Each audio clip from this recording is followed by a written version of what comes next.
السلام علیکم، بسم اللہ الرحمن الرحیم۔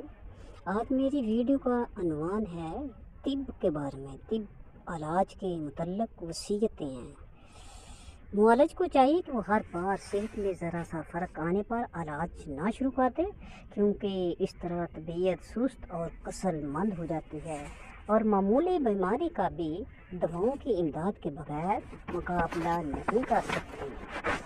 مسحل اور کہہ کی عادت نہیں ڈالنی چاہیے، کیونکہ اس طرح طبیعت عضلات کو دفع کرنے کی عادت نہیں رہے گی۔ جب تک آسان طریقے سے تدبیر ہو سکے اس وقت تک دشوار صورت کی طرف رجوع نہ کریں۔ مثلاً اگر غذا کی تبدیلی سے مرض دور ہو سکے تو دوا استعمال نہیں کرنی چاہیے۔ اگر ضعیف تدبیر سے کام نہ چلے تو آہستہ آہستہ قوی تدابیر اختیار کرے۔ البتہ جب قوت کے زائل ہونے کا اندیشہ ہو تو ابتدا میں ہی قوی تدابیر اختیار کرنی چاہیے۔ علاج میں ہمیشہ ایک دوا نہ دینی چاہیے، کیونکہ اس طرح طبیعت اس سے مانوس ہو جاتی ہے اور اس پر اس دوا کا اثر کم ہوتا ہے۔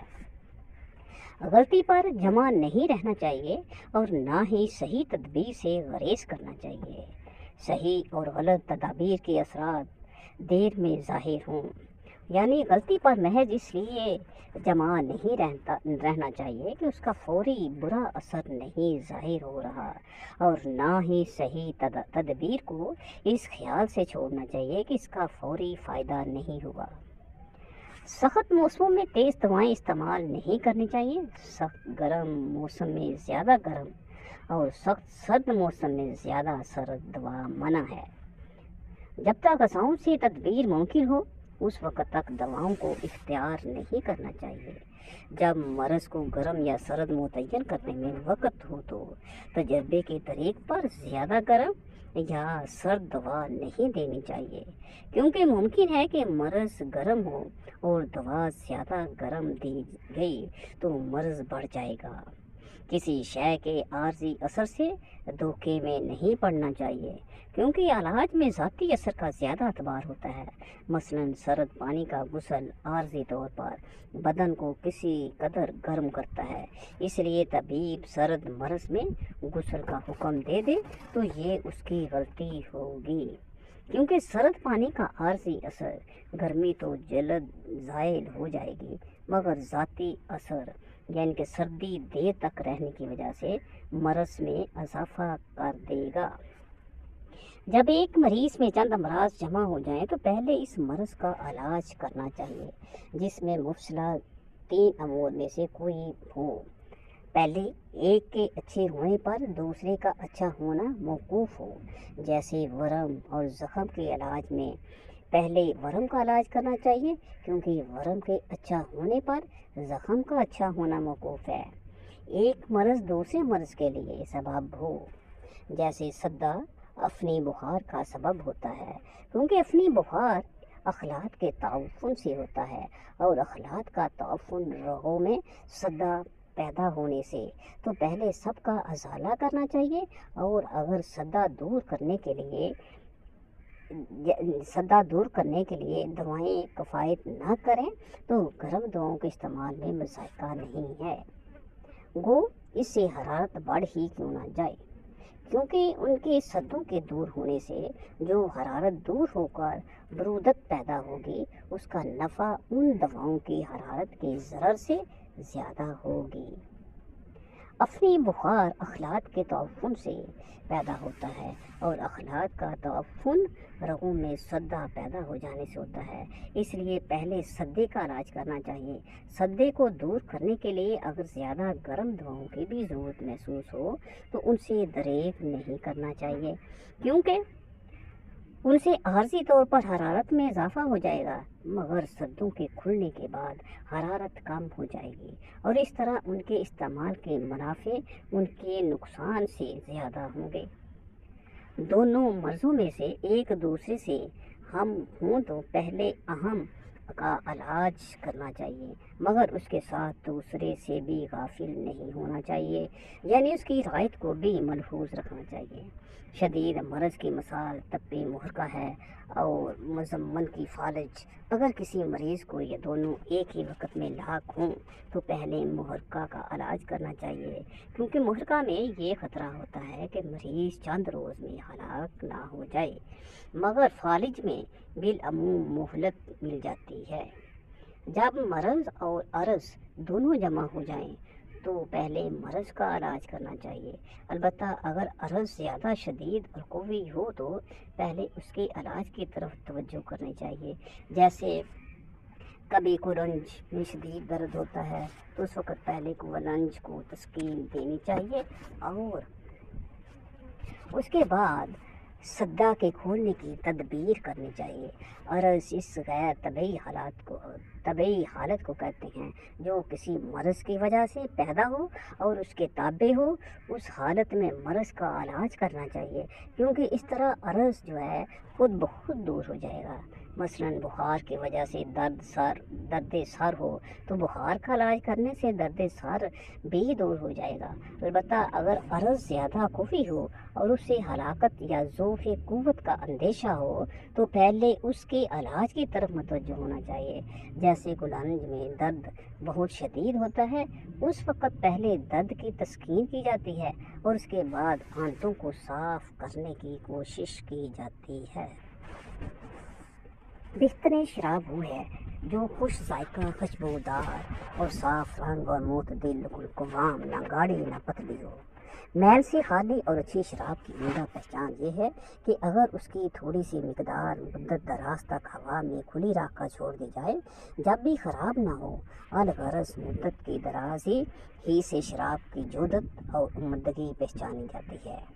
رقیق شراب زیادہ لطیف اور جلدی نشہ لانے والی ہوتی ہے اور اس کا نشہ جلد فرد یعنی کہ دور ہو جاتا ہے۔ گاڑی شراب دیر میں نشہ لاتی ہے اور دیر ہی میں اس کا نشہ زائل ہوتا ہے اور عرصہ تک اس کا خمار باقی رہتا ہے۔ گاڑی شراب خصوصاً میٹھی اور گاڑی شراب بدن کو فربا بناتی ہے، مگر اس کے پینے والے کے بدن میں سدوں کی پیدائش کا اندیشہ ہوتا ہے۔ جوانوں اور گرم مزاجوں کے لیے ایسی سفید شراب مناسب ہے جس میں پینے سے کچھ عرصہ پہلے بہت سا پانی ملایا گیا ہو، اور بوڑھوں کے لیے زرد شراب بہتر ہے جس میں تھوڑا پانی ملایا گیا ہو، اور اگر شراب سے فربی مقصود ہو تو سرخ شراب استعمال کریں۔ بوڑھے حسب برداشت طبیعت جس قدر زیادہ شراب پینے دو، مگر بچوں کو اس بلا سے محفوظ رکھو اور جوانوں میں اعتدال کو ملحوظ رکھو۔ شراب غذا کے ہضم ہو کر معدے سے اتر جانے کے وقت استعمال کرنی چاہیے۔ اس کو کھانے کے درمیان یا بعد میں استعمال کرنا بہت برا ہے، کیونکہ اس صورت میں غذا خامی ہی کی حالت میں اور رگوں میں نفوذ کر جاتی ہے۔ البتہ بعض عادی اشخاص کے لیے کھانے کے ساتھ صرف اس قدر شراب پینی مفید ہے جس سے غذا کے ہضم ہونے میں مدد ملے، مگر وہ بھی اس قدر نہ ہونی چاہیے کہ کچی غذا رگوں میں نفوذ کر جائے۔ شراب کے استعمال سے جب تک سرور بڑھتا جائے، رنگ نکھرتا جائے اور جلد نرم اور بلند ہوتی جائے، حرکات میں نشاط صادر ہوں اور ذہن سلیم ہو، اس وقت تک شراب کی کثرت سے خوف زدہ نہیں ہونا چاہیے۔ البتہ جب پینک شروع ہو، متلی زیادہ ہونے لگے، بدن اور دماغ بوجھل ہو جائے، ہوش اور حواس بجا نہ رہیں اور حرکات بدن سست ہو جائیں تو اس وقت شراب کو ترک کرنا اور قے کر دینا ضروری ہے۔ تھوڑی شراب پی کر قے کرنا برا ہے، کیونکہ اس صورت میں بدن سے نفع بخش رطوبتیں خارج ہو جاتی ہیں۔ بڑے قدحوں کی نسبت چھوٹے پیالوں میں شراب پینا بہتر ہے، اور پہلی پیالی کے بعد دوسری پیالی کے پینے میں اس قدر دیر کرنی چاہیے کہ پہلی شراب ہضم ہو جائے۔ محفل شراب کو گل ہائے رنگا رنگ، حسینیاں دل ربا، خوشبو ہائے مشام نواز اور سرور رو پرور مناظر دل فریب سے آراستہ و بے راستہ کرنا چاہیے۔ جن چیزوں سے طبیعت گھٹتی ہے یا رنج اور غم پیدا ہوتا ہے، مثلاً میل کچیر، بوئی بغل، میلا لباس اور میلا بدن،